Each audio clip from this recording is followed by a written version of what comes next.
Hello everyone, I'm Trevor Martell, Dungeon Master for our new show, Dice and Paper, a D&D real play podcast which will be live every Friday at 7 p.m. EST on Twitch and YouTube. We'll be premiering on August 24th, but for now, I'd like to welcome you back to Perception Check, a 6-part series in which I introduce you to the people, players, and places of our first campaign. Today, we will be exploring the geography of Thuna Alta. Enjoy. So what's it like traveling as a member of the MPF? Well, it's honestly a miracle, isn't it? If it wasn't for the ice sheets that allow us to cross over, we probably never would have visited the other side of Thuna Alta by now. It's just too far of a journey by the ocean, with the planet being 90% water as it is, and the denizens of the deep sort of preventing most of the potential explorers from actually surviving their journey as would be intended.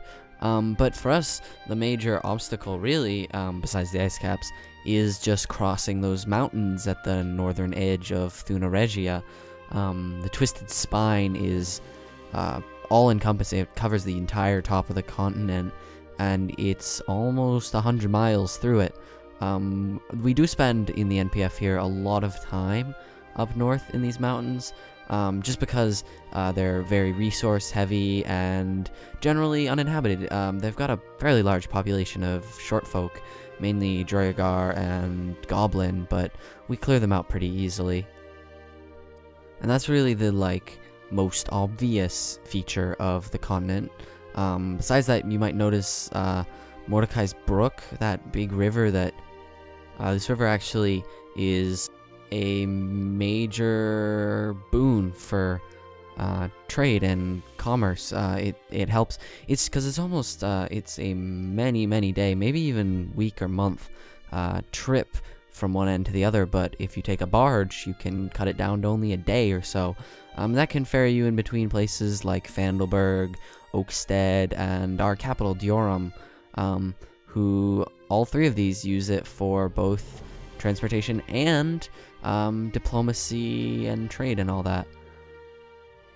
The plains in the middle of Thuna Regia are definitely the least utilized part of the continent. Besides that, almost all of the coasts are habited in some way or another, even if it's just farmland or some little keep in the middle of the woods. But the plains are pretty empty. They're frequented by orc and troll bands, so a lot of the early settlers have a really hard time of getting situated, especially in the middle of the desert, which takes up nearly 50% of the continent, except I think there's a small kingdom to the northwest.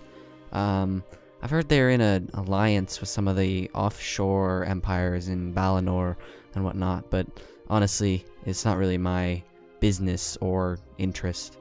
I'm just focused on our continent, Thuna Regia.